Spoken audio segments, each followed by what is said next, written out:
ஹே guys, long time no see. So இன்றைக்கி ஒரு அற்புதமான கண்டக்டில் அற்புதமான வாய் குளருது.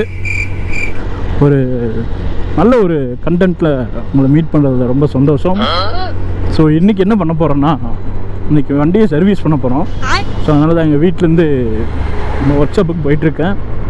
ஸோ இன்றைக்கி வந்து கொஞ்சம் வெயிலாக தான் இருந்துச்சு. ஆனால் இப்போ வந்து லைட்டாக கிளைமேட் அப்படியே மாறிடுச்சு. கிட்ட மழை வர்ற மாதிரி இருக்குது. இந்த பாலத்துக்கு மேலே அந்த ரைட் சைடில் அந்த ஹில் வியூ காட்டுறதுக்காக தான். ஸோ இன்றைக்கி விளாகை இங்கேருந்து ஸ்டார்ட் பண்ணலான்னு சொல்லி ஸ்டார்ட் பண்ணியிருக்கேன். உங்களுக்கு அந்த ரைட் சைடில் அந்த மேகங்கள் இந்த மலை மீது அப்படியே மிதந்து போகிற மாதிரி உங்களுக்கு எல்லாம் தெரியும். So it looks fantastic today. So ஒரு நேச்சர் சீனரியோட ஆரம்பிக்கிறது நல்லா தான் இருக்குது. பார்த்தீங்கன்னா அந்த மலையில் வந்து நடு டார்க்காக இருக்குது. அது வந்து அந்த க்ளவுட்ஸோட நிழல் டைம்ஸில் போட்டால் சூப்பராக தெரியும். அது அப்படியே அந்த நிழல் மட்டும் நகர்ந்து போகிற மாதிரி. ஆனால் இப்போ வந்து வேகமாக போக வேண்டிய கட்டாயத்தில் இருக்குது. அதனால் போயிட்டுருக்கோம்.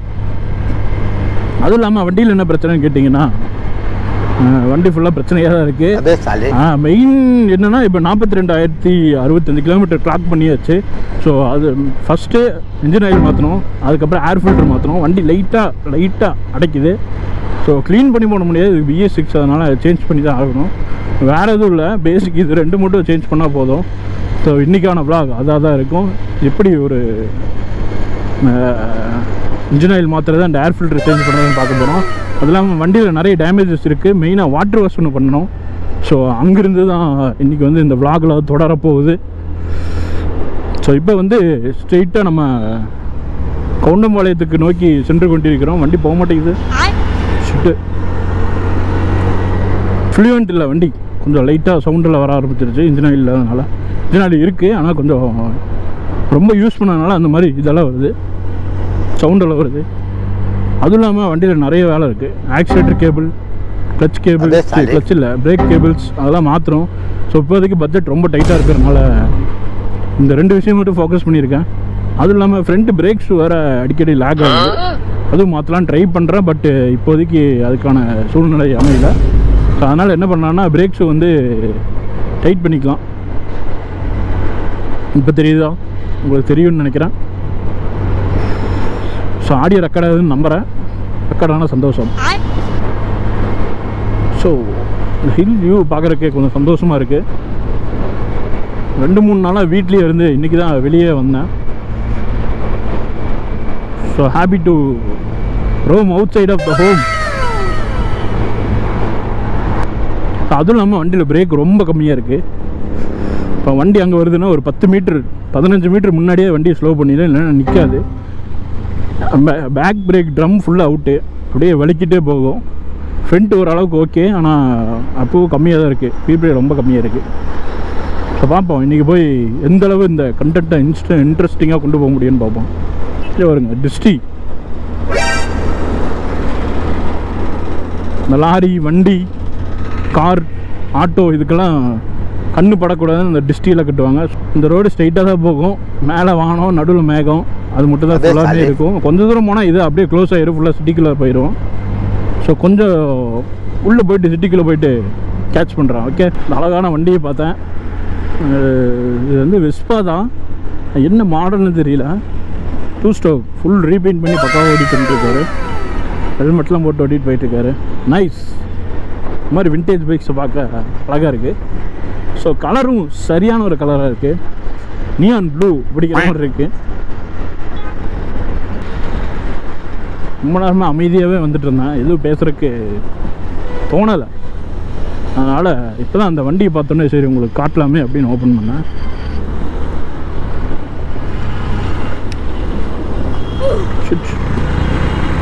நம்மளுக்கெல்லாம் சிக்னல் தான். அட்டாமே மக்காம்சி வேறு லெவலில் ஒருத்தர் ரிவர்ஸில் இண்டிகேட்டர் போட்டு வண்டி எல்போடா ஃபுல் ப்ரோ லெவலில் ஓட்டிகிட்டு இருக்கான். வண்டியே நிற்க மாட்டேங்குது. காம்சி நீங்கள் பார்த்தீங்களா போலோ எப்படி கட்டு எடுத்தோம்? ஒரு கட்டு நறுக்குன்னு ஒரு கட்டு. Is meant for handling. வேறு ஏதாவது வண்டி இந்த மாதிரி கட்டெடுத்துனா பறந்துருக்கும். கைஸ் ரொம்ப நேரமாக அமைதியாகவே நான் வந்துட்டுருக்கேன். எதுவும் பேசவும் தோண மாட்டேங்குது. டக்கு டக்குன்னு பிளாங்க் ஆகிடுறேன். அதே சாலி பார்த்தீங்களா, திரும்பி பிளாங்க் ஆகிட்டேன். ஸோ கடை எங்கே கடை? ஓ இப்போ ஞாபகம் திடீர்னு பிளாங்க் ஆகுது. நீங்களும் யாராவது வண்டி ஓட்டிகிட்டு இருக்கும்போது இப்படி டக்கு டக்குன்னு பிளாங்க் ஆகிருந்தீங்கன்னா மறக்காமல் ஒரு லைக் போடுங்க, கீழே கமெண்ட் பண்ணுங்கள். லைட்டாக பயமாகவே இருக்குது, டப்புன்னு ஒரு இடியை கொடுத்துருவோமோன்னு. ஏதோ ஒரு கட்டு வரும், கட்டை காணும். ஸோ கைஸ் பக்காவான ஒரு பிஸ்னஸ் பண்ணிட்டு வந்திருக்கோம். துணியெல்லாம் போட்டதுக்கு 130 ரூபாய்க்கு தான் போச்சு. அந்த கடை தான். ஸோ பக்கத்து கடை வாட்டர் வாஷ் பண்ணுவோம். இப்போ தான் மொட்டை வெயிலில் வண்டி ஓட்டிகிட்டு வந்தாங்காட்டிக்கு கொஞ்சம் நேரம் வண்டி நிப்பாட்டி ரெஸ்ட் விட்டுட்டு அப்புறம் வாட்டர் வாஷ் பண்ணுவோம் முடிவு பண்ணியிருக்கேன். ஸோ ஒரு ஃபக்கிங் பிஸ்னஸ் பண்ணிட்டு வந்திருக்கேன். ஸோ இப்போ போய் என்ன பண்ண போகிறோன்னா, பாய்ஸ் இருப்பாங்க, பாய்ஸை பார்த்துட்டு ஒரு சாயா ஒன்று குடிப்போம். சாயா இந்த வெயிலில் சாயாவும் ஜூஸ் குடிப்போம். ஸோ ஒரு மீம் ஒன்று ரேண்டமாக மைண்டில் ஓடிக்கிட்டே இருக்கு. அது என்னென்னா, இப்போ என்னது அழகிய தமிழ் மகன் படத்தில் வந்து விஜய் வந்து யாரோ ஒரு கட்சிக்காரர் கூட பேசிகிட்டு இருப்பார். பேசிக்கிட்டு அந்த இடத்துல அவர் வந்து வணக்கம் வச்சுட்டு இப்படி இறங்கி நடந்து போகும்போது இவர் வந்துட்டு திரும்பிட்டு வாயில் சிகரெட் வச்சுட்டு ஏறிட்டு வரும். அந்த இடத்துல மீம் டெம்ப்ளேட் எப்படின்னா, அவர் கூட பேசிகிட்டு இருக்கிற வரைக்கும் மச்சான் அந்த பொண்ணெல்லாம் உனக்கு கிடைக்காதுடா அப்படின்னு சொல்லிட்டு ஒரு டெம்ப்ளேட் இருக்கும்.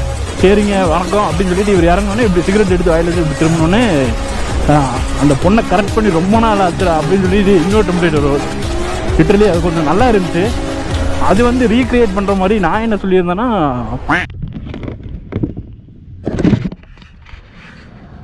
ஸோ கைஸ் இப்போ வந்து ஒர்க் ஷாப்பில் இருக்கோம். இப்போ வண்டிக்கான ஸ்பேர் எல்லாமே வாங்கியாச்சு. என்னென்ன வாங்கியிருக்கோம்னா, இந்த ஃபில்டர், ஸோ மோட்டரில்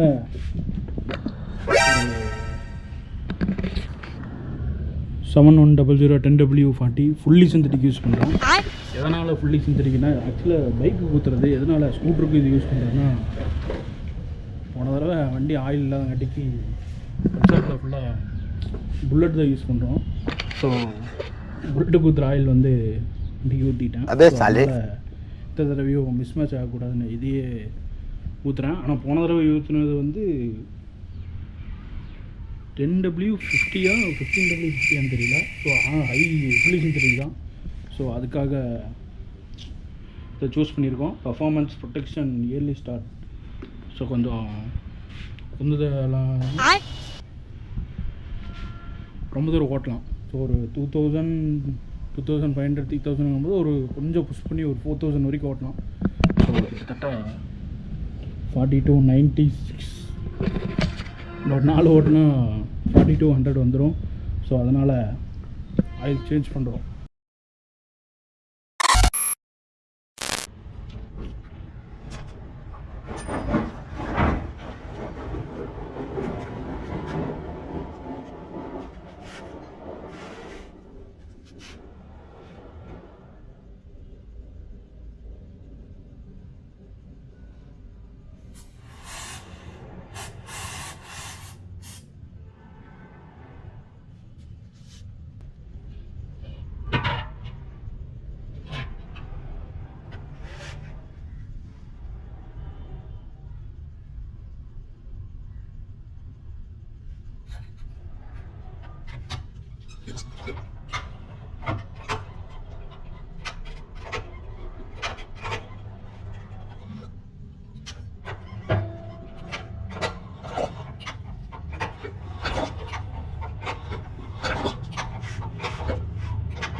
ஸோ கைஸ் இப்போ வந்து ஆயில் ட்ரெயின் ஆகிறது பார்த்துருப்பீங்க. ஸோ திருப்பி ஆயில் ட்ரெயின் போல்ட்டை வந்து போட்டு டைட் பண்ணியாச்சு. இப்போ வந்து ஏர் ஃபில்டர் போட போகிறோம்.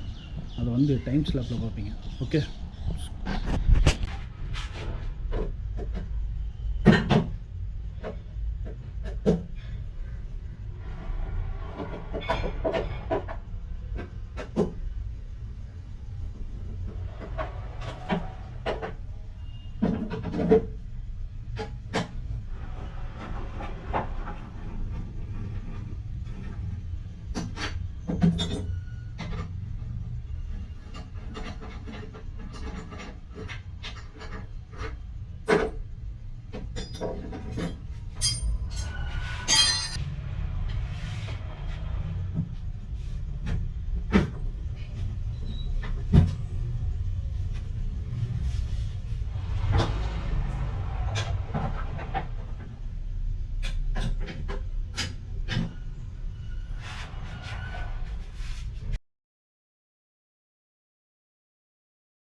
ஸோ கைஸ் ஆட் பண்ணுற நிலமையை பாருங்கள், ஃபுல்லாக மண்ணாக தான் இருக்குது. அதுவும் இல்லாமல் இந்த இன்ஜின் காம்பனன்ட்ஸ் எல்லாமே மண் வாட்டர் வாஷ் பண்ண ஃபுல் டஸ்ட்டாக இருக்குது. வண்டிக்குள்ளேயே செம மண். ஆக்சுவலாக வாட்டர் வாஷ் பண்ணலான்னு நினச்சேன், பட் இப்போ டைம் இல்லை. ஏர் ஃபில்டர் மட்டும் சேஞ்ச் பண்ணிவிட்டு இங்கேருந்து ஜூட்டு விட வேண்டியது. Guys new air filter, old air filter, ஃபுல்லாக மண்ணாக தான் இருக்குது. ஸோ இப்போ என்ன பண்ணணும், துணியை விட்டு துடைக்கணும்.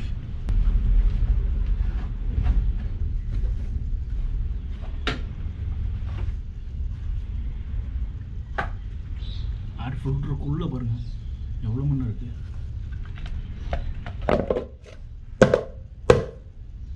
ஸோ அதனால் ஏர் ஃபில்ட்ரு ரொம்பலாம் டேமேஜ் ஆகலை, ஓரளவுக்கு நல்லா தான் இருக்குது. மறக்காமல் ஏர் ஃபில்டர்லாம் மாற்றுறீங்கன்னா உள்ளே இருக்கிற பாக்ஸை க்ளீன் பண்ணி கொடுங்க.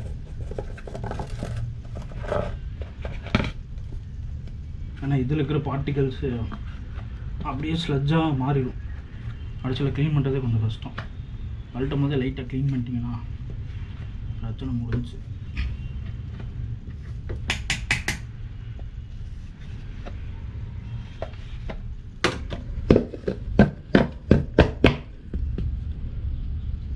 ஃபுல் மண். ஓகே, பக்கா க்ளீனாக இருக்குது. ஏர் ஃபில்டர்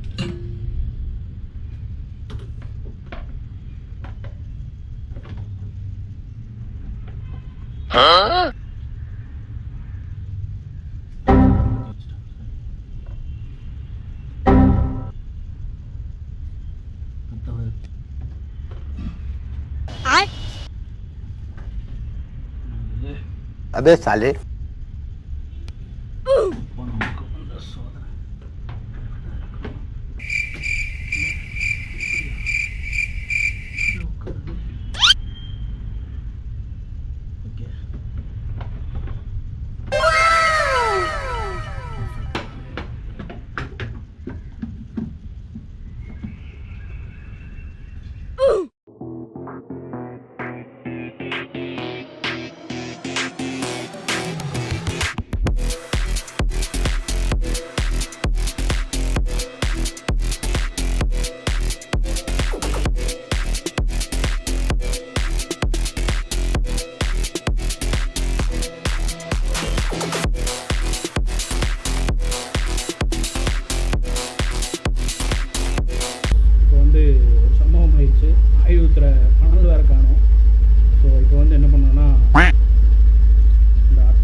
இன்சுலேஷன் டேப் சுற்றி.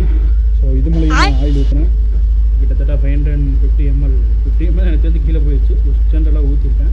ஸோ ஆயில் இப்போதைக்கு ஃபுல்லாக தான் இருக்குது, அதனால் ஒரு பிரச்சனை இல்லை. எல்லா வேலையும் முடிஞ்சு வீல்ஸ் பண்ணிகிட்டு இருக்கிறது பார்த்துங்க. எதுக்காகனா வண்டியை ஐடில் ரன் பண்ணி விட்டுருக்கேன். ஸோ ஒரு 5 minutes ஒரு 2 minutes 3 minutes வண்டி வந்து அந்த இன்ஜின் ஆயில் பிரேக் டவுன் பண்ணுறதுக்காக ரன் பண்ண விட்டுருக்கேன். ஸோ இன்ஜின் ஆயில் சேஞ்ச் பண்ணும்போது கிக்கர் அடிச்சால் எல்லா ஆயிலும் வெளியே துப்பிடுச்சு. ஸோ அதுக்காக தான் இந்த ஐடியல் ரன் பண்ணியிருக்கேன். ஒரு பேசிக்கான ஐடியா கிடச்சிருக்குன்னு நம்புகிறேன், எப்படி ஆயில் மாற்றுறது, ஏர் ஃபில்ட்ரு மாற்றுறது. இல்லை இப்போ வர BS6 வண்டியெல்லாம் ஆயில், ஏர் ஃபில்ட்ரு, மெயினாக 10,000 கிலோமீட்டர் ஒன்ஸ் ஃபியூல் ஃபில்ட்ரு மாற்றணும். அதாவது இது 10,000 ஒன்ஸ்னு இல்லை. சப்போஸ் உங்கள் வண்டி பொல்யூட்டடான ஏரியாவில் இல்லைன்னா, க்ளீனான ஏரியா இருக்குன்னா ஒன்றும் பிரச்சனை இல்லை. பொல்யூட்டடான ஏரியா இருக்குன்னா டஸ்ட்டு தான், எல்லாமே டஸ்ட்டு நீங்கள் பார்த்துருப்பீங்க. ஸோ அதனால் டஸ்ட்டாக இருந்தாலும் அடிக்கடி பார்த்து மெயின்டெனன்ஸ் பண்ணுவேன். ஏர் ஃபில்டர் மாற்றுங்க, அதுவே உங்களுக்கு வந்து மேக்ஸிமம் டஸ்ட்டு அக்குமுலேஷனை ரெடியூஸ் பண்ணிடும். ஸோ BS6 வண்டிக்கு வந்து ஏர் ஃபில்ட்ரு, ஃபியூல் ஃபில்ட்ரு, அப்புறம் இன்ஜின் ஆயில், அவ்வளோதான். BS3, 4க்குலாம் வந்து உங்களுக்கு பொல்யூஷன் ஃபில்ட்ரு வரும். அதாவது இந்த சைடு ஒரு சின்ன பாக்ஸ் மாதிரி வரும். அது வந்து ஆல்ரெடி ஆக்டிவாக 3G வச்சுக்கனால சொல்கிறேன். ஸோ அந்த ஃபில்ட்ரு, அதுக்கப்புறம் ஏர் ஃபில்ட்ரு மாற்றினாலே உங்களுக்கு எல்லா வேலையும் முடிஞ்சிடும். So hope you guys like this video. So see you guys in the next video. Until then, this is your boy Danu signing off.